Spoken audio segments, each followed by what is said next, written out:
പുല്ലുണ്ടാവണം. നമ്മളാരും വെച്ചു പിടിപ്പിച്ചതല്ല. ഈ റോഡ് സൈഡിലെ ചെടികൾ ആരാ വെച്ചു പിടിപ്പിച്ച്? ഈ നാട്ടിലും കാട്ടിലുമുള്ള മരങ്ങൾ ആരാ വെച്ചു പിടിപ്പിച്ച്? ഇതൊക്കെ ചെയ്തത് പടച്ചോന്റെ നിയോഗങ്ങൾ അനുസരിച്ച് പ്രകൃതി ഇവിടെ ചെയ്തുകൊണ്ടിരിക്കുക. ഈ നിയോഗം അനുസരിച്ചാണ് ചെടികൾ ഉണ്ടാവുന്നതും ചെടികൾ ഇല്ലാതാവുന്നതും. അതനുസരിച്ച് കാലത്തിനനുസരിച്ച് അവയിൽ നിന്ന് ആഹാരം സ്വീകരിച്ച് കാലാവസ്ഥയിലെ എല്ലാ പ്രശ്നങ്ങളെയും മറികടന്നവരായിരുന്നു നമ്മുടെ പൂർവ്വപിതാക്കൾ. നിർഭാഗ്യവശാൽ വിദ്യാഭ്യാസം കൂടെ പോകുന്നതൊക്കെ ഒഴിവാക്കി പിന്നെ മാർക്കറ്റും അങ്ങാടി വന്നപ്പോൾ നമ്മൾ അങ്ങാടി തീറ്റക്കാരായി. നമ്മൾ മെല്ലെ ഇതൊക്കെ 4 മടക്കാക്കി പോക്കറ്റിട്ടു. അപ്പൊ ഞാൻ പറയുന്നത് എന്താണ് കാലാവസ്ഥ കാലം? ഇടവം, മിഥുനം, കർക്കിടകം കേരളത്തിലെ ഏറ്റവും വലിയ മഴക്കാലമാണ്. നിങ്ങൾക്കറിയാം, ഇടപ്പാതി പെയ്താൽ ചീഞ്ഞളിഞ്ഞ് ഉണങ്ങിക്കിടന്ന പൊടിയായിരുന്ന സാധനം ചേറായി ചളിയായി അങ്ങനെ കിടക്കാണ്. ഈ സമയത്താണ് ഏറ്റവും കൂടുതൽ ബാക്ടീരിയകളും വൈറസുകളും ഫംഗസുകളും ഉണ്ടാകുന്നത്. നിങ്ങളാരും ഉണ്ടാക്കണമല്ല, പ്രകൃതി ഉണ്ടാക്കുന്ന. കാരണം ഈ വേനൽക്കാലത്ത് കുഴഞ്ഞ് ചപ്പുചോറുകൾക്ക് വീതിയാണ് ഈ മഴ പെയ്യുന്നത്. അതും ഒരു മഴയല്ല, മതിമറന്ന മകേര്യവും തിരിമുറിയാത്ത തിരുവാതിരയും പൂഴിവാരിയെറിയുന്ന പുണർദവും 4-5 ഞാറ്റുവേലകൾ പെയ്തൊഴിയുമ്പോഴേക്കും ആകെ പൊടി ചേറായി ആകെ ലേഖമരികമായി. ഈ സമയത്ത് ഇപ്പോൾ ഭക്ഷിക്കേണ്ട സാധനം ഇലക്കറികളാണ്. ഇലക്കറികൾ പറഞ്ഞാൽ ഞാനിപ്പോൾ ഒരു സ്കൂളിൽ പോയി ഇലക്കറിയെ പറ്റി ചോദിച്ചു. മിഞ്ഞാണ് സ്കൂളൊന്നും പറയില്ല, കുട്ടികളോട് ചോദിച്ചു. ഹരിത ക്ലബിന്റെ പരിപാടിക്ക് പോയത് ചോദിച്ചു. കുട്ടികൾ പറഞ്ഞു, ഇലക്കറികളുടെ പേരറിയോ പൊന്നുമക്കളെ? ആ അറിയാം. എന്താ? കാബേജ്. സമ്മതിച്ചു. പിന്നെ കോളിഫ്ലവർ. അത് സമ്മതിച്ചു. പിന്നെ മുരിങ്ങാൻ്റെ ഇല. അത് സമ്മതിച്ചു. പിന്നെ ഇല്ലേ, പിന്നെ ആരുമില്ല. പിന്നെ കഴിഞ്ഞു, ഇലക്കറി കഴിഞ്ഞു. എല്ലാവരും ഇലക്കറി. ചുരുക്കം പറഞ്ഞാൽ കുട്ടികൾ അത്ര ഇലയെ ഭക്ഷിച്ചിട്ടുള്ളൂ.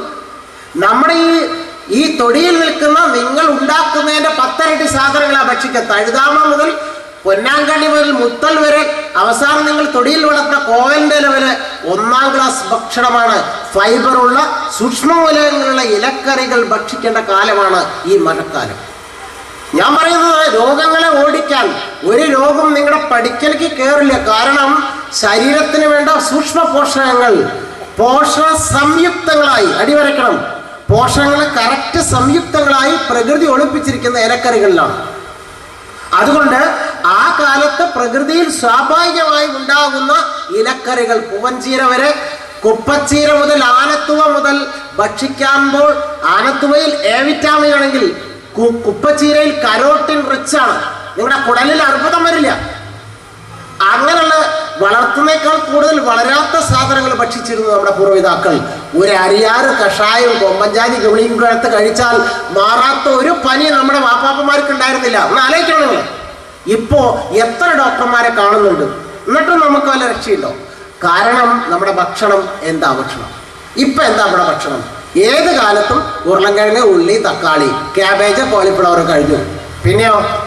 പിന്നെ ഈ ഇരുപുഴുക്കരി, പിന്നെ കുറച്ച് കോഴിയും അസുഖാസുഖം. ഏതാ കോഴി അറിയാം നമുക്ക്? ഇതും ചർച്ച ചെയ്യണ്ടേ? ഇത് ജൈവ കൃഷിയുടെ ഭാഗമാണ്. ജൈവ കൃഷി ചെയ്യുമ്പോൾ എന്തിനാണെന്ന് അറിയണം. അപ്പൊ പിന്നെ പ്രശ്നം നേരെ പാപ്പുട്ടിക്ക് പറഞ്ഞ മാതിരി ചെലവിന്റെ കാര്യം ആലോചിക്കില്ല. എൻ്റെ മക്കളുടെ ആരോഗ്യം നേരെക്കാണെന്ന് ആലോചിച്ചാൽ നിങ്ങൾ ഒരാളും അതിന്റെ ചെലവിനെ കുറിച്ച് ചിന്തിക്കില്ല. ചെലവൊന്നും കാര്യമായിട്ടില്ല. ഞങ്ങളൊന്നും ഒരു ചെലവില്ലാതെ ചെയ്യുന്ന ഒരു പശുവിനെ വളർത്തുന്നുണ്ട്. 1 അല്ല 8 എണ്ണത്തിനുണ്ട്. നിങ്ങൾ 8 എണ്ണം വേണ്ട. ഒരു പശുവിനെ വളർത്തിയാൽ ഈ ലോകത്തുള്ള എല്ലാ കൃഷിയും ഒരേക്കറിൽ ചെയ്യാമെന്ന് ഞങ്ങൾ പറയും. അതിനൊക്കെയുള്ള മാർഗങ്ങളുണ്ട്, വളരെ സുതാര്യമായ മാർഗങ്ങളുണ്ട്. ഒരുപക്ഷെ ഒരു യൂണിവേഴ്സിറ്റിക്ക് പറഞ്ഞു തരാൻ പറ്റാത്ത മാർഗങ്ങളുണ്ട് ഞങ്ങളുടെ കയ്യിൽ. ഞങ്ങൾ കേരള ജൈവകർഷക സമിതി അംഗങ്ങളാണ്, നിഷ്കാമകർമ്മം ചെയ്യുന്നവരായി കാര്യങ്ങൾ. അപ്പം ഞാൻ പറയുന്നത് ഒന്നാമത്തെ കാലാവസ്ഥാ കാലം ഇലക്കറികളുടേതാണെങ്കിൽ, രണ്ടാമത്തെ കാലാവസ്ഥാ കാലം ചിങ്ങം, കന്നി, തുലാം. ഇത് കേരളത്തിലെ വസന്തകാലമാണ്. പൂക്കൾ ഉണ്ടാവുന്ന കാലം, ഓണം വരുന്ന കാലമാണ്. അപ്പോഴാണ് പുതിയ കൊയ്ത സാധനങ്ങൾ വരുന്നത്. ആ കാലത്ത് ആണത്ര കഠിനധാന്യങ്ങളായ രായി, ചാമ, തിന, വിരക്, പുതിയ നാടൻ നെല്ലുകളൊക്കെ ഭക്ഷിക്കേണ്ട സമയം. അപ്പോഴാണ് മോഡലും ഇതൊക്കെ. ചുരുക്കി പറഞ്ഞാൽ ധാന്യഭക്ഷണങ്ങൾക്ക് പ്രാധാന്യമുള്ള കാലമാണ് അത്ര വസന്തകാലം. ആർക്കാ അറിയാം? അപ്പോഴും നമ്മൾ കഴിക്കുന്ന ഈ ഉരുളൻകിഴങ്ങ്, ഉള്ളിയും തക്കാളിയും ഈ സാധനം നമുക്ക് കാലം മാറിയാൽ അറിയില്ല. 3-ാമത്തെ കാലം കേരളത്തിലെ ഹേമന്തകാലം. അറിഞ്ഞോണം ഏതൊക്കെയാ? വൃശ്ചികം, ധനു, മകരം. വെളിച്ചെണ്ണ കട്ടയുടെ കാലം, തണുപ്പ് കാലം, ഡിസംബർ. ആ മാസത്തിൽ നമ്മൾ കഴിക്കേണ്ടത് നേരത്തെ പറഞ്ഞ ഇലക്കറിയും രണ്ടാമത് പറഞ്ഞ ധാന്യഭക്ഷണമല്ല, പ്രധാനമായും കഴിക്കേണ്ട കിഴങ്ങ് വർഗ്ഗങ്ങളാണ്. അപ്പോഴാണ് ചേമ്പും ചേനയും കാവത്തും ചെറുചേമ്പും തൊരടിക്കിഴങ്ങും നനക്കിഴങ്ങും പുതക്കിഴങ്ങും തൊപ്പക്കിഴങ്ങും പാകമാകുന്നത്. അറിഞ്ഞോണം, ഇവയൊക്കെ ഒരു കൊല്ലത്തേക്ക് വേണ്ട സൂക്ഷ്മ പോഷണങ്ങളാണ് നിങ്ങളുടെ ശരീരത്തിൽ തരുന്നത്. അറിഞ്ഞോണം. ആ കാലത്തും ഒരു ഉൾപ്പെടെ റേഷൻ അരി വാങ്ങിയെന്ന് തക്കാളിയും ഉള്ളിയും തന്നെ നമ്മുടെ ഭക്ഷണം. എങ്ങനെയാണ് പ്രതിരോധം ഉണ്ടാവുക? നിങ്ങൾ പറഞ്ഞു. ചേന പറിക്കുന്ന കാലത്ത് ചേന കഴിക്കണം. ചേനയുടെ താളും തകരി 3 മാസം ഭക്ഷണത്തിന്റെ ലിസ്റ്റ് പോകുന്നു. ചക്കി മാങ്ങി 3 മാസം, ചേനയും ചേമ്പും 3 മാസം, അതും ഇതും 3 മാസം. ഇങ്ങനെയായിരുന്നു വറുതിയുടെ കാലത്തെ ലിസ്റ്റല്ലത്. ഇതിൽ പ്രകൃതി ഭക്ഷണമുണ്ട്. നിങ്ങളെ പൊട്ടണ്ടാക്കി പ്രതിരോധമാക്കി നിർത്താനുള്ള ഒരു ഭക്ഷണ ശാസ്ത്രമുണ്ട്.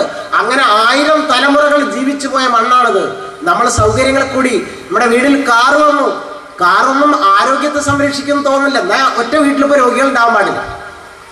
മനസ്സിലായില്ലേ? കുട്ടികൾക്ക് വലിയ വിദ്യാഭ്യാസം കിട്ടി, എന്നാലും ആരോഗ്യം സംരക്ഷിക്കപ്പെടുന്നു. അങ്ങനെയാണെങ്കിൽ ഒറ്റയാൾക്കും രോഗം ഉണ്ടാവാൻ പാടില്ല. ഇപ്പൊ 10ാം ക്ലാസ് ജയിക്കാത്ത കുട്ടികൾ ഏതാണ്? 98% പാസ്സായതല്ലേ? അങ്ങനെയാണെങ്കിൽ ആ വീട്ടിൽ രോഗം വരാൻ പാടും. അപ്പൊ നമ്മുടെ വിദ്യാഭ്യാസം കൊണ്ട് നമ്മൾ രോഗികളാവുന്നതെന്ന് മാറ്റമില്ല എന്നർത്ഥം.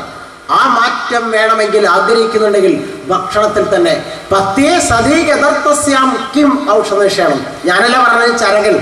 നമ്മുടെ ആയുർവേദത്തിന്റെ പിതാവ് ചരക മഹർഷി പറഞ്ഞു, ആഹാരം പഥ്യമുള്ളതാണെങ്കിൽ ഔഷധത്തിന്റെ ആവശ്യം വരില്ല. ആഹാരം പഥ്യമില്ലാത്ത റോട്ടിൽ കിടക്കുന്ന നിറവും മണവും നിങ്ങൾക്ക് വേണ്ടി കയറ്റിയ ചപ്പ് ചവറുകളാണെങ്കിൽ പൊന്നു മനുഷ്യരെ, നിങ്ങൾക്ക് ആരോഗ്യം സ്വപ്നം കാണാൻ കഴിയില്ല. അത് തന്നെയാണ് മലയാളത്തിന്റെ ഇപ്പോഴത്തെ ദുരന്തം. ആർക്കും നിഷേധിക്കാൻ പറ്റും, ഒരു ഡോക്ടർക്കും നിഷേധിക്കാൻ പറ്റും. ആ ആഹാരം ശുദ്ധീകരിക്കുന്ന പ്രവർത്തനത്തിന്റെ ഭാഗമാണ് ഈ ചെറിയ പ്രവർത്തനം. ഇതൊരു വലിയ പ്രവർത്തനമായിട്ടൊന്നും ഞങ്ങൾ കാണുന്നില്ല. ഒരുപാട് പ്രവർത്തനങ്ങളുടെ ചെറിയൊരു ഭാഗമാണ്. അതിനൊരു തുടക്കം കുറിക്കുകയാണ്. ഒരു വലിയ ഇരുട്ടിൽ ഒരു മെഴുകുതിരി കത്തിക്കുകയാണ്. ഒരു വലിയ ഇരുട്ടിൽ ഒരുപാട് വെളിച്ചം വേണം, പക്ഷെ ഒരു മെഴുകുതിരിയിൽ നിന്ന് തുടങ്ങണം. ആ മെഴുകുതിരിയെ സ്നേഹത്തോടുകൂടി നെഞ്ചേറ്റാൻ നിങ്ങൾ തയ്യാറുണ്ടോ എന്നുള്ളതാണ് ചോദ്യം. അല്ലാതെ മെഴുകുതിരിയോടെ കൊണ്ട് ഞാൻ വിടേട്ടെന്ന് പറഞ്ഞാൽ ആദ്യത്തിക നഷ്ടം വെളിച്ചത്തിനാവില്ല, നിങ്ങൾക്കാവും എന്ന് മാത്രമേ പറയാൻ പറ്റൂ. 4ാമത്തെ കാലാവസ്ഥാ കാലം കേരളത്തിലെ കുംഭമീന മേടാണ്. അത് കേരളത്തിലെ ഗ്രീഷ്മകാലമാണ്. 4 കാലാവസ്ഥാ കാലങ്ങൾ ഓർത്തുകൊള്ളും. അമ്മമാരാണ് ഓർക്കേണ്ടത്. ഭക്ഷണം അടുക്കളയിൽ ഉണ്ടാക്കുന്നത് നിങ്ങളാണല്ലോ. ആ കാലത്ത് അത്തരം ഭക്ഷണങ്ങൾ ഉണ്ടാക്കി മക്കൾക്ക് കൊടുക്കുകയാണെങ്കിൽ നിങ്ങൾക്ക് ഏത് ബോണ്ട് പേപ്പറിൽ എഴുതിത്തരാം, നിങ്ങൾ ഉണ്ടാക്കിയ ഭക്ഷണമാണെങ്കിൽ രോഗം വരില്ല എന്ന് പറയാൻ കാരണം ഞങ്ങളുടെ വീട്ടിൽ 25 നൂറ്റാണ്ടായി മക്കളെ ഡോക്ടറെ കാണിക്കാതെ, അമ്മയെ ഡോക്ടറെ കാണിക്കാതെ രോഗങ്ങൾ സ്വയം മാറ്റി ഭേദപ്പെടുത്താണ് ഭക്ഷണം. കഴിയും. അങ്ങനെ ജീവിക്കുന്ന 10,000 ആളുകളുടെ പേരുവിവരങ്ങൾ തരാമെന്ന് സാധ്യമാണോ എന്ന് വെച്ചാൽ 100% സാധ്യം. അതിനെക്കുറിച്ചും കൂടി ആലോചിക്കുമ്പോഴാണ് ജൈവ കൃഷി പ്രസക്തമാകുന്നത്. അപ്പൊ ഞാൻ പറയുന്നത് 4ാമത്തെ കാലാവസ്ഥാ കാലത്തിൽ ഭക്ഷിക്കേണ്ടത് പഴങ്ങളാണത്ര. എന്താ കേരളത്തിലെ പഴം? ഈ മക്കൾക്ക് അറിയില്ല. എന്താ കേരളത്തിലെ പഴം? ചക്കയും മാങ്ങ. തുങ്കമാം മീനച്ചൂടിൽ തൈമാവിൻ മരതക കിങ്ങിണി സൗഗന്ധികം സ്വർണമായി മാറും. വൃശ്ചികത്തിലാണ് മാവ് ഉണ്ടാവുക. വൃശ്ചികത്തിൽ കാറ്റ് വീശിയാൽ മാവ് പൂക്ക്. അടുത്ത മാസം വരും മാവ് പൂക്കും. നമ്മളാരും പറഞ്ഞിട്ടല്ല പൂത്തത്. നാട്ടുമാവുകൾ കംപ്ലീറ്റ് പൂക്കും. ആ പൂത്ത മാങ്ങ ഏകദേശം കുംഭം കഴിഞ്ഞ മീനമാസത്തിലാണ് പഴുത്ത് താഴെ വീഴും. നിങ്ങൾ പൊട്ടിക്കാനും ചില താഴത്തേക്ക് വീഴും. ആ മാങ്ങ തിന്നവരാണ് നമ്മൾ. ഇപ്പൊ നമ്മുടെ മാങ്ങ ഏതാ? ഇപ്പൊ നമ്മുടെ മാങ്ങ ഉളറും ചന്ദനവും ഒക്കെയുള്ള നല്ല ഭീമയുടെ സ്വർണ്ണമായിരിക്കും ഇരിക്കുക. എന്നിട്ട് നമ്മളെ മാടി വിളിക്കുക, വാ കൊണ്ടുപോക്കോ. പൊന്നു മനുഷ്യരെ അറിയണം, ആ മാങ്ങയും നിങ്ങളുടെ അമ്മർത്തക്കുന്ന മാങ്ങയും തമ്മിൽ പുലബന്ധം പോലുമില്ല. കടലും കടലാടിയും തമ്മിലുള്ള ബന്ധം പോലുമില്ല. അത് പൂക്കാൻ വേണ്ടി ഹോർമോൺ തളിച്ചതാണ്. പൂക്കാൻ വേണ്ടി ഹോർമോൺ. ആർക്കെങ്കിലും സംശയമുണ്ടെങ്കിൽ ഫോൺ നമ്പർ തരാൻ അന്വേഷിക്കാം. പൂക്കാൻ വേണ്ടി കഴിഞ്ഞില്ല. അതിൽ പോളിനേഷൻ നടക്കാൻ വേണ്ടി ഹോർമോൺ തളിച്ചാണ്. കഴിഞ്ഞില്ല. അതിൽ തേയില കൊതുക് മാതിരി ഒരു ഈച്ച വരും പോളിനേഷൻ സമയത്ത്. അതുകൊണ്ട് ചെറിയ ഉണ്ണിമാവ് പൂവരുന്ന അതിന് ഹോർമോൺ കൊടുക്കുന്നുണ്ട്.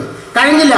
ഇനി അവിടെ നിന്ന് തോട്ടത്തിൽ നിന്ന് പൊട്ടിച്ച് കയറ്റുമ്പോൾ 200 കിലോ മാങ്ങ കയറ്റുമ്പോൾ 35 കിലോ കാൽസ്യം കാർബൈഡ് എന്ന് പറഞ്ഞ ഭൂമിയടിയിൽ നിന്ന് കുഴിച്ചെടുക്കുന്ന കെമിക്കൽ വെച്ചിട്ടാണ് പാക്ക് ചെയ്യുന്നത്. കൊണ്ടുവരുന്ന ആളുകളൊന്നും ചോദിക്കും, നിങ്ങൾ ഈരോടിൽ നിന്ന് മാങ്ങ പൊട്ടിച്ച് കയറ്റുക, 200 കിലോ മാങ്ങ കയറ്റിയാൽ 35 ഉൾപ്പെടെ കാർബൈഡ് അതിൽ തള്ളി കയറ്റി എയർ ടൈറ്റ് ആക്കി പാക്ക് ചെയ്താൽ ഇവിടെ എത്തുമ്പോഴേക്കും എല്ലാ പച്ച മാങ്ങകളും ഭീമയുടെ സ്വർണ്ണമായി 916 ഉണ്ടാവും. മനസ്സിലായോ? ഒക്കെ നിറായിട്ടാവും. അതാണ് പീഡിയയിലെ ചില്ലിലിങ്ങനെ വെക്കുന്നത്. കഴിച്ചാൽ കുടലിൽ അൾസർ വരുമെന്ന് ശാസ്ത്രലോകം പറയുന്നുണ്ട്. നിങ്ങൾ വേണമെങ്കിൽ അതിൻ്റെയൊക്കെ റെഫറൻസ് തരാം. ഇതിനൊക്കെ റെഫറൻസ് ഉണ്ടപ്പോഴേ. അല്ലാതെ ഒരാൾക്ക് മൈക്കെട്ടിയാൽ ഇതൊന്നും തോന്നിയമാതിരി പറയാൻ പറ്റില്ല. അൾസർ വരുമ്പോൾ ആ മാങ്ങയും നിങ്ങളുടെ വടുക്കോർത്ത് വെക്കുന്ന മാങ്ങയും തമ്മിൽ നിങ്ങൾ താരതമ്യം പറയാൻ പാടില്ല. കാരണം അത് ദൈവം തന്നതാണ്, ഇത് വ്യവസായി കാശുണ്ടാക്കാൻ വേണ്ടി തന്നതാണ്. അപ്പൊ അത് വാങ്ങി കൊടുക്കുമ്പോൾ നിങ്ങൾ കുട്ടിയിൽ എന്തുണ്ടാക്കുന്നു, ഇത് കൊടുക്കുമ്പോൾ എന്തുണ്ടാക്കുന്നു എന്ന് നിങ്ങൾക്ക് തന്നെ ഏകദേശം തിരിച്ചറിയാൻ പറ്റും. ഇനി നമുക്ക് വിഷയത്തിലേക്ക് വരാം. ഇത് ഞാൻ വളരെ ആമുഖമൊന്നും പറയാൻ സമയം കിട്ടിയില്ല. ഇത്തരം ഒരുപാട് സങ്കീർണമായ പ്രശ്നങ്ങൾ, നിങ്ങളിൽ അനുഭവിക്കുന്ന ആരോഗ്യ പ്രശ്നം, പരിസ്ഥിതി പ്രശ്നം, മാലിന്യ പ്രശ്നം, ഇത് മൂന്നും കേരളത്തിന്റെ കീറാമുട്ടിയാണ്. ഒരു ഭരണകൂടം വന്നാലും വ്യക്തമായിട്ട് പറയാൻ പറ്റില്ല. നമ്മുടെ ഗവൺമെന്റ് പോലും മുട്ടുകുത്തിയിട്ട് അവസാനം 2016 ജൈവകൃഷി, ഞങ്ങളിത് ജൈവകൃഷി നടപ്പിലാക്കി. അല്ലാതെ ഞങ്ങൾക്കൊന്നും ചെയ്യാനില്ല. അതുകൊണ്ട് ജൈവകൃഷി വേണം, വന്നേ പറ്റൂ എന്ന് ഭരണകൂടങ്ങൾ പറയുന്നു. ഇപ്പോൾ ഡിപ്പാർട്ട്മെന്റിൽ പലർക്ക് ആശങ്കയുണ്ട് നടക്കുമോ എന്നുള്ള കാര്യത്തിൽ. നമ്മൾക്കത് നടക്കും എന്ന് പറയാൻ കഴിയണം. കാരണം നമ്മുടെ ആരോഗ്യത്തിന്റെ, നമ്മുടെ മക്കളുടെ ആരോഗ്യത്തിന്റെ പ്രശ്നം ആയിരിക്കും വലിയൊരു സംഭവം ലോകത്തിൽ നമുക്കില്ല. നിങ്ങളെ ഏറ്റവും വലിയ ധനം എന്താണെന്ന് ചോദിച്ചാൽ ഞങ്ങളുടെയൊക്കെ ധനം, അതും നിങ്ങളുടെ ധനമായിരിക്കും തോന്നുന്നു, നമ്മുടെ മക്കളാണ്. നമ്മുടെ മക്കളെക്കാൾ വലിയൊരു ബാങ്ക് ഡെപ്പോസിറ്റ് ഉണ്ടോ നിങ്ങൾക്കാർക്ക്? ഞങ്ങൾക്ക് ആർക്കൊന്നില്ല. ഞങ്ങൾ തുറന്ന് സമ്മതിക്കുന്നു. അതുകൊണ്ടാണ് ഞങ്ങൾ കൃഷി ചെയ്യുന്നത്. ഞങ്ങളുടെ ഏറ്റവും വലിയ സമ്പാദ്യം, ഈ ലോകത്ത് കാണുന്നതും കാണാത്തതുമായ സമ്പാദ്യം ഞങ്ങളുടെ മാതാപിതാക്കളും മക്കളുമാണ്. അവർക്ക് വേണ്ടിയാണ് ഞങ്ങൾ ജീവിക്കുന്നത്. അപ്പൊ അവർക്ക് കൊടുക്കുന്ന ഭക്ഷണം ശുദ്ധമായി കൊടുക്കുക, അത് ഞങ്ങളുടെ നെയ്യത്താണ്. അത് കൊടുക്കാൻ ശ്രമിക്കുക മരിക്കുന്നവരെ. മാത്രമല്ല അവർക്കിത് കാണാനും എൻ്റെ വാപ്പ അല്ലെങ്കിൽ അച്ഛൻ ഇങ്ങനെ തന്നിരുന്നു എന്ന് ഓർമ്മിക്കാനുള്ള അവസരം കൊടുക്കുക. അതാണ് സംസ്കാരം എന്ന് പറയുന്നത്. എൻ്റെ വാപ്പ ഉണ്ടായിരുന്ന കാലത്ത് രാവിലെ പുലർച്ചെ വാങ്ങില്ലുമ്പോൾ എഴുന്നേറ്റിരുന്നു എന്നൊരു കുട്ടി ഓർക്കുകയാണെങ്കിൽ അത് അവനിൽ ഏറ്റവും വലിയൊരു സംസ്കൃതിയുടെ സ്മരണങ്ങളാണ് ഉണ്ടാക്കുന്നത്. വാപ്പയെ കുറിച്ച് ഓർക്കുമ്പോൾ പുലർച്ചെ ബ്രഹ്മമുഹൂർത്തത്തിൽ എഴുന്നേറ്റ് വരുന്ന ഒരു ആരോഗ്യവാനായ മനുഷ്യനാണ് സ്വപ്നത്തിൽ തെളിയുന്നത്. ഇതാണ് സംസ്കാരം. ഇങ്ങനെ ഉദാത്തമായ ചിഹ്നങ്ങളിലൂടെ മക്കൾക്ക് സംസാരത്തിന്റെ മൊഴിക്കപ്പുറം ജീവിതം കൊണ്ട്, അനുഭവം കൊണ്ട് പാഠങ്ങൾ കുറിച്ചവരായിരുന്നു നമ്മുടെ പൂർവ്വപിതാക്കൾ. നിർഭാഗ്യം എന്ന് പറയട്ടെ, നമുക്ക് അത്തരം പാഠങ്ങൾ കൊടുക്കാൻ കഴിഞ്ഞിട്ടില്ല എന്ന് തന്നെ പറയാം. ഈ നീക്കിയിരിപ്പോഴൊക്കെ അത്തരം പാഠങ്ങളായി മാറേണ്ടതുണ്ട്. നിങ്ങളൊരു ചെടി വീട്ടിൽ പഠിപ്പിക്കുമ്പോൾ നിങ്ങളുടെ കുട്ടി, ഈ ഇരിക്കുന്ന ചെറിയ കുട്ടി കാണുന്നു, എൻ്റെ ഉമ്മ നട്ടു നനച്ചിരുന്നു, എൻ്റെ ഉമ്മ ഉണ്ടായിരുന്ന കാലത്ത് ഇവിടെ ചീര ഉണ്ടാക്കിയിരുന്നു, ഇവിടെ പയറുണ്ടാക്കിയിരുന്നു. ഭാര്യയോട് അവൻ പറയും, നീ ചെയ്യണമത്, എൻ്റെ ഉമ്മ ഇവിടുന്ന് ഒഴിവായിട്ടുണ്ടെങ്കിൽ അത് ചെയ്യാൻ നീ ബാധ്യസ്ഥനാണെന്ന് ഇവൻ പറയണമെങ്കിൽ ഇവന്റെ സംസ്കൃതിയിൽ, രക്തത്തിൽ, മുലപ്പാലിൽ അങ്ങനെ ഒരു സംസ്കൃതി ഉണ്ടായിരിക്കണം. എൻ്റെ വാപ്പ എല്ലാം മാർക്കറ്റിൽ നിന്ന് കീസയിൽ കൊണ്ടുവന്നിരുന്നു പറഞ്ഞാൽ അവനും അത്ര തന്നെ പറയാൻ പറ്റുള്ളൂ. അപ്പോ ഇത്തരം ഒരു സംസ്കൃതിയുടെ ബാക്കി പത്രമാണ് പൊന്നു മനുഷ്യരെ നമ്മുടെ ഇപ്പോഴത്തെ കൃഷി. ഇതിനെ തിരിച്ചു പിടിച്ചല്ലാതെ നിങ്ങൾക്കൊരാൾക്കും സ്വൈര ജീവിതം സാധ്യമല്ല. എത്ര കണ്ട് തിരിപ്പിച്ചു പിടിക്കാൻ പറ്റി അത്രമേൽ നമ്മളെ രക്ഷപ്പെട്ടു. അതിനുള്ളൊരു ശ്രമമായിരിക്കണം, തുടക്കമായിരിക്കണം ഈ കൂട്ടായ്മ എന്നാണ് എനിക്ക് വളരെ എളിയ രീതിയിൽ നിങ്ങളോട് പറയാനുള്ളത്. ഇതങ്ങനെ എഴുതി തള്ളേണ്ട പ്രശ്നമല്ല. ഇനി നിങ്ങൾ വേറെ ജോലി ഉണ്ടെങ്കിൽ അത് രാജിവെച്ച് കൃഷി ചെയ്യണമെന്നല്ല പറയുന്നത്. അതിനൊക്കെ വ്യക്തമായ മാർഗരേഖകളുണ്ട്. ഒരു ദിവസം 24 മണിക്കൂർ പടച്ചോൻ എല്ലാവർക്കും അനുവദിച്ചു തന്നിട്ടുണ്ട്. ആ 24 മണിക്കൂറിൽ 1 മണിക്കൂർ നേരം, 1 hour, 1 മണിക്കൂർ നേരം നിങ്ങൾ നിങ്ങളുടെ അടുക്കള ഭാഗത്തോ നിങ്ങളുടെ പറമ്പിലോ നിങ്ങളുടെ പാടത്തോ നിങ്ങൾ അധ്വാനിക്കാൻ തയ്യാറാണെങ്കിൽ നിങ്ങൾക്കുള്ള ഭക്ഷണം അവിടെ റെഡിയാണ്. ശുദ്ധമായ സ്നേഹത്തിന്റെ വായ്പുള്ള സംസ്കൃതിയുടെ അടയാളമുള്ള സീലുള്ള ഭക്ഷണം ലഭ്യമാണ്. അത് കണ്ട് നിങ്ങളുടെ മകൻ ചെയ്യണ്ടെങ്കിൽ പേടിക്കണ്ട. മകൻ കടിക്കും. അവന്റെ ഹൃദയത്തിലുണ്ടാവും എൻ്റെ വാപ്പ കൃഷി ചെയ്തിരുന്ന രീതി, അന്ന് അവിടെ പായച്ചു നേരുന്ന പയറിന്റെ ചിത്രങ്ങൾ. അവൻ എത്ര കോടിപതിയായി ഏത് അമേരിക്കയിൽ താമസിച്ചാലും അവന്റെ സ്വപ്നങ്ങളിൽ ഉണ്ടാകും. അങ്ങനെയാണ് ഓർത്തെടുക്കുന്നത് നമ്മുടെ പൂർവ്വപിതാക്കളെ കുറിച്ച്. അത്തരം ഒരു സംസ്കൃതിയുടെ കൈമാറ്റത്തിന് കൂടി നിങ്ങൾക്ക് ശക്തിയേകുന്നതാണ് ഇത്തരം കൂട്ടായ്മകൾ. ഇടക്കാലത്ത് വെച്ച് തുരുമ്പിടിച്ചു പോയ ആയുധങ്ങളെ നമ്മൾ മൂർച്ച കൂട്ടിയെടുക്കുകയാണ്. എന്തിനു വേണ്ടി? കാലഘട്ടത്തിലെ സർവ്വ പ്രശ്നങ്ങളെയും മറികടക്കാൻ വേണ്ടി. നിങ്ങളുടെ വെള്ളം ശുദ്ധമാക്കാൻ, നിങ്ങളുടെ വായു ശുദ്ധമാക്കാൻ, നിങ്ങളുടെ ജീവനാടിയായ ഭക്ഷണം ശുദ്ധമാക്കാൻ, മക്കളെ നേരെയാക്കാൻ. മക്കളുടെ ആരോഗ്യം നേരെയാക്കുക. അവർക്ക് തന്നെ മാർഗദർശനങ്ങൾ കൊടുക്കുക.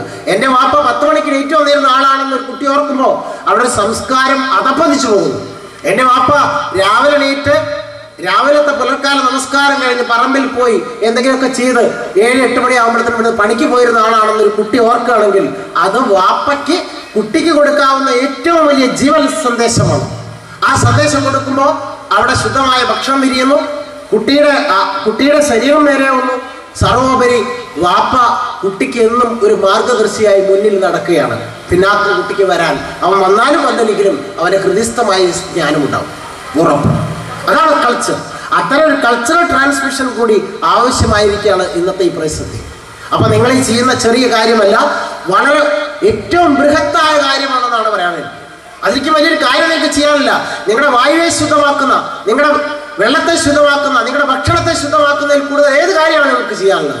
ഇനി നിങ്ങൾ ലോകത്തുള്ള എല്ലാ കാര്യങ്ങളും ചെയ്തു, ഈ സാധനങ്ങളെല്ലാം മോശമായാൽ നിങ്ങൾക്ക് ഈ ഭൂമിയിൽ ജീവിക്കാൻ അവകാശമുണ്ടാകും, നിങ്ങളുടെ മക്കൾക്ക് അവകാശമുണ്ടാകുന്നു. അങ്ങനെയാണെങ്കിൽ ആ കാര്യത്തിൽ നിങ്ങൾക്ക് ചിലതൊക്കെ ചെയ്യേണ്ടിയിരിക്കുന്നു. അതാണ് നമ്മളിപ്പോൾ പറയാൻ പോകും.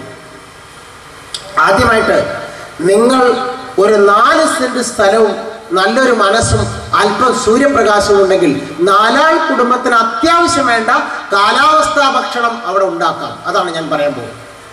അറിഞ്ഞോണം, ഇതിന്റെ പുസ്തകങ്ങൾ വരെ തയ്യാറാക്കി നമ്മൾ കൊടുക്കുന്നുണ്ട്. മണ്ണറിവ്, ചിത്രം വരച്ചെഴുതിയിട്ടുണ്ട്.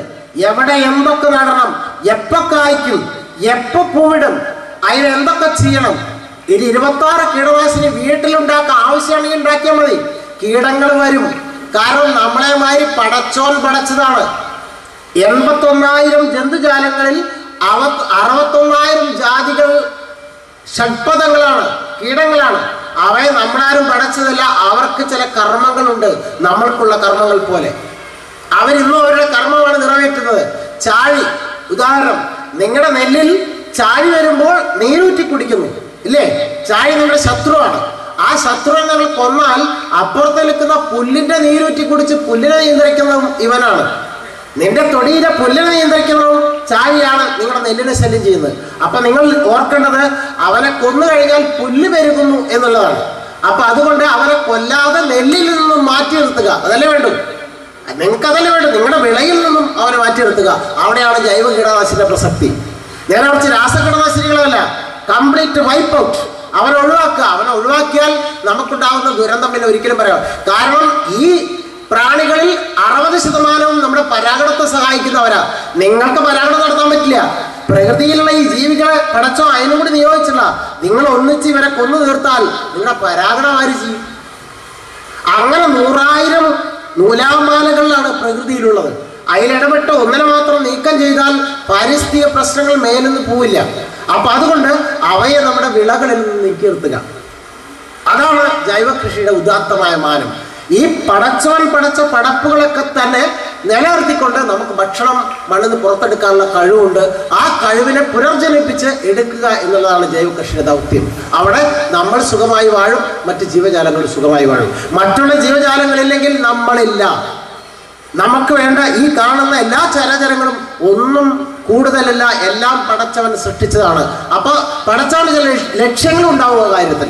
ആ ലക്ഷ്യത്തിന് പ്രവർത്തിക്കാൻ അവർക്ക് മാത്രമേ കഴിയൂ. അങ്ങനെയാണെങ്കിൽ 4 സെന്റ് സ്ഥലത്ത് എന്തൊക്കെ ചെയ്യാം?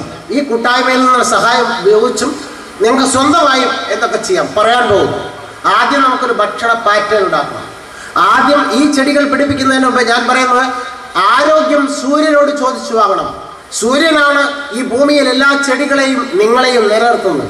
അതുകൊണ്ട് 1 കിലോ ഭക്ഷണം തയ്യാറാക്കുന്നത് 3760 കിലോ കലോറി സൗരോർജ്ജമാണ്. നമ്മൾ കൊടുക്കുന്നത് വെറും 20% താഴെ മാത്രം. നിങ്ങൾ 100 കിലോ വെള്ളരിക്ക ഉണ്ടാക്കാൻ വേണ്ടി ഒരു പക്ഷേ കൊടുത്തത് 20 കിലോ വളമായിരിക്കും. ബാക്കി 80 കിലോ എവിടുന്ന് വന്നു ചോദിച്ചാൽ സൂര്യനിൽ നിന്നും അന്തരീക്ഷത്തിൽ നിന്നും കിട്ടി എന്നുള്ളതാണ്. അതാണ് പ്രകൃതിയുടെ രഹസ്യം. അപ്പൊ അതുകൊണ്ട് നിങ്ങൾ 4 സെന്റ് സൂര്യപ്രകാശമുള്ള സ്ഥലത്തായിരിക്കും കൃഷി ചെയ്ത്. സൂര്യപ്രകാശം ഇല്ലാത്ത സ്ഥലത്ത് ഒരു കൃഷി നടക്കില്ല. കൃഷി നടക്കും, അതിന് പറ്റിയ ചെടികളുണ്ട്. ആ ചെടികളെ കുറിച്ച് പറയാം. അവ കുറഞ്ഞ സ്ഥലത്താണ്. കൂടുതൽ സൂര്യപ്രകാശം ആവശ്യമുള്ള ചെടികൾ അവിടെ തന്നെ നടണം. അങ്ങനെയാണെങ്കിൽ ആദ്യം പറയേണ്ടത് മുരിങ്ങ പിടിപ്പിക്കണം. വീട്ടിൽ മുരിങ്ങ നിർബന്ധമായും മുരിങ്ങ പിടിപ്പിക്കണം. ദയവായി ഒരു 10 മിനിറ്റ് കൂടി ഇരുന്നാൽ ഞാനിത് ഇപ്പോൾ ഈ മുഴുവൻ കാര്യങ്ങളും പറയും. നിങ്ങൾ കേൾക്കേണ്ടതാണെന്നുള്ളതുകൊണ്ടാണ്. അതുകൊണ്ട് നിങ്ങൾ കുറച്ച് കാരണം നമ്മുടെ പരിപാടികൾ കഴിഞ്ഞ് 3:50 ഞാൻ പറയാൻ തുടങ്ങിയത്. അതിൻ്റെ ഒരു 4 മണി എന്നുള്ള ഒരു ചുരുക്കമുണ്ട്. അപ്പോൾ ഒരു 10 മിനിറ്റോട് സമാപിക്കും. അപ്പം മുരിങ്ങയുടെ പ്രത്യേകത കൂടി അറിയുക. നമുക്ക് വേണ്ട കാൽസ്യം, പൊട്ടാസ്യം മുതലായിട്ടുള്ള മൂലകങ്ങളെ പോഷണ സംയുക്തങ്ങളായി ചേരുംപടി ചേർത്ത് പടച്ചോൻ തന്നിട്ടുള്ള മുരിങ്ങയില. ആ മുരിങ്ങയില കഴിക്കുന്ന ആൾക്ക് മുട്ടുവേദന, കൈമുട്ട് വേദന, ഒരു ദിവസം 900 മൈക്രോഗ്രാം കാൽസ്യം വേണം. ഇത് ഇലക്കറികളിൽ നിന്നും മറ്റ് കിഴങ്ങ് വർഗ്ഗങ്ങളിൽ നിന്നും നമുക്ക് കിട്ടണം. അല്ലാതെ നേരിട്ട് ഇത് സ്വീകരിക്കാൻ ശരീരത്തിനൊരു മാർഗ്ഗമില്ല. അപ്പം അതുകൊണ്ട് ഭക്ഷണം കഴിച്ച് ഓരോ സ്ഥലത്തെ എൻസൈമുകളായി കൂട്ടിക്കലർത്തി അവ ശരീരം വലിച്ചെടുത്ത് നാനോ ലെവലിൽ സ്വീകരിക്കണം.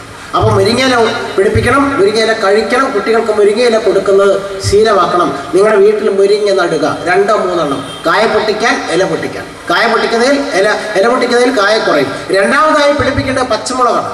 പച്ചമുളക് ഈ കൂട്ടായ്മയിൽ എല്ലാ വീടുകളിലും ഉണ്ടാവണം. അത് ഏറ്റവും ചെറിയ മുളകാണ്, ഏറ്റവും ഔഷധ സ്വഭാവമുള്ളത്. കാക്കച്ചീനി, എന്താ പറയുക ഇവിടെ, ചീനമുളക്, എന്താ പറയുക, ചീനമുളക്, അതാണ് ഏറ്റവും ഔഷധ സ്വഭാവമുള്ളത്. നിങ്ങളുടെ ശരീരത്തെ കൊളസ്ട്രോളിനെ കൺട്രോൾ ചെയ്യും, പ്രഷറിനെ കുറയ്ക്കും. ഒരുപാട് ഗുണങ്ങൾ അടങ്ങിയിട്ടുള്ള സാധനമാണ്. നിങ്ങളിപ്പോൾ വാങ്ങുന്ന ചുവന്ന മുളകിൽ 9 തരം കീടനാശിനികളുണ്ട്, അറിഞ്ഞോ? ഉണക്കമുളകിൽ കീടനാശിനികൾ ഏറ്റവും കൂടുതലുണ്ട്, അറിയുക. അപ്പൊ പരമാവധി അതൊഴിവാക്കി നിങ്ങൾക്ക് പച്ചമുളക് ഉപയോഗിക്കാൻ പറ്റുകയാണെങ്കിൽ കൊളസ്ട്രോൾ കുറയും, പ്രഷർ കുറയും, നല്ല സുഖമുള്ളൊരു ജീവിതം കിട്ടും. അതിനുവേണ്ടി 2-3 ചീരമുളകുകൾ പൊന്നു മനുഷ്യരെ പിടിപ്പിച്ചു വയ്ക്കുക. 2 വർഷക്കാലം നിൽക്കും സുഖമായിട്ട്. ചുറ്റുഭാഗം ചപ്പ് ചവറിട്ട് ചാണകപ്പൊടിയോ നിങ്ങളുടെ കമ്പോസ്റ്റോ ഇട്ട് മണ്ണിട്ട് എടുത്താൽ മതി. വേനൽക്കാലത്താണ് ഈ വെള്ളം ഒഴിച്ചാൽ അന്ന് വർഷക്കാലത്ത് നിങ്ങളുടെ ഒരു സഹായം വേണ്ട, മുളക് പൊട്ടിച്ചാൽ മതി, അറിയുക. മൂന്നാമതായി പിടിപ്പിക്കേണ്ടത് കറിവേപ്പാണ്. ഈ ഇരിക്കുന്ന ഇവിടെ കറിവേപ്പ് സിംബോളിക്കായി കൊടുത്തു. കറിവേപ്പാണ് നമ്മുടെ ജീവൻ രക്ഷകൻ. കാരണം നിങ്ങൾ കഴിക്കുന്ന ഏത് ഭക്ഷണത്തെയും ദഹിപ്പിക്കാനുള്ള ഡൈജസ്റ്റിക് എൻസൈമുള്ള സാധനം. അതുകൊണ്ടാണ് നമ്മുടെ പൂർവ്വപിതാക്കൾ ചായ ഒഴിക്കാൻ എല്ലാത്തിനും കറിവേപ്പിടും.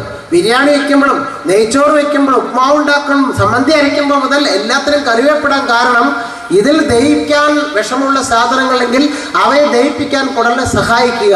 ഡൈജസ്റ്റിക് എൻസൈം ദഹിപ്പിക്കാൻ സഹായിക്കുന്ന എൻസൈമുകളുണ്ട്. അതുകൊണ്ട് കറിവേപ്പ് പിടിപ്പിക്കണം. 18 ഇനം കീടനാശിനികളുടെ സാന്നിധ്യമാണ് ഓമക്കായ.